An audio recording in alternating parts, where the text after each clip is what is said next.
About 6 years ago, back in 2018, I was at my peak when it came to planche. I could perform the full planche and even some harder variations with ease. Unfortunately, I suffered an injury in my right forearm, which I initially thought had affected my bicep tendon. This forced me to completely stop training tension and dynamic elements and focus solely on basics. After a few months, I tried to resume training planche, but the injury hadn't fully healed. It still bothered me and I didn't feel confident at all. Even pulling exercises caused pain, so doing planche comfortably felt out of reach.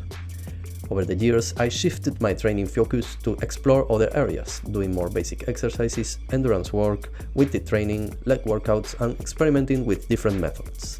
While I learned a lot and gained some positive results, I couldn't help but feel disappointed that I couldn't occasionally train planche. Thankfully, things changed in 2024. I discovered a new approach to dealing with healing and rehabbing injuries that helped me tremendously.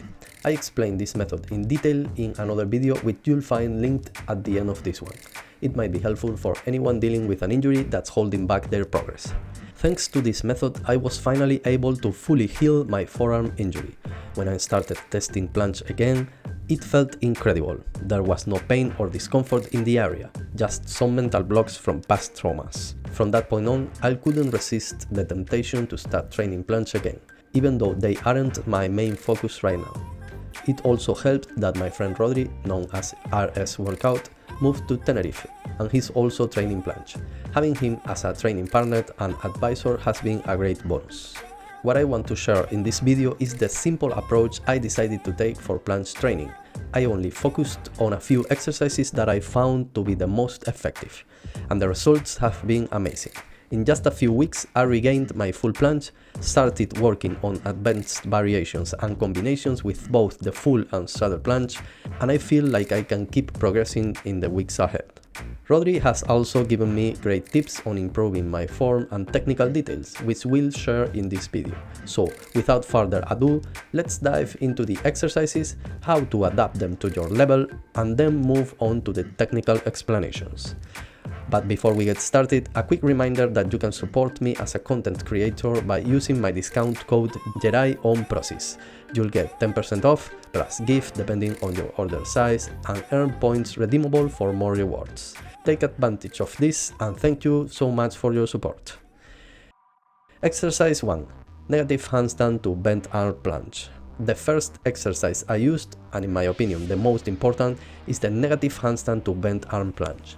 As you might know, in the training world, high-intensity negative or eccentrics are one of the most effective ways to build strength. For planche in calisthenics, this means performing the negative from handstands.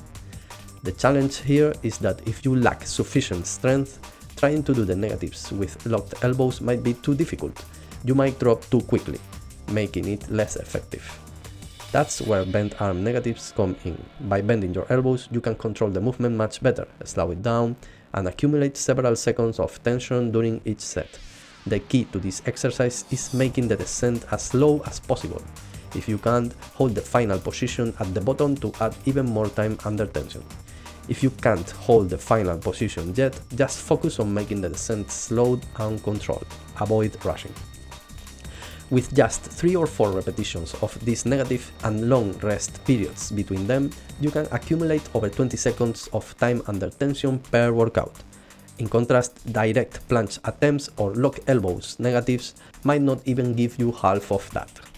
Depending on your level, you can do these negatives in tucked, straddle, full, or any intermediate progression.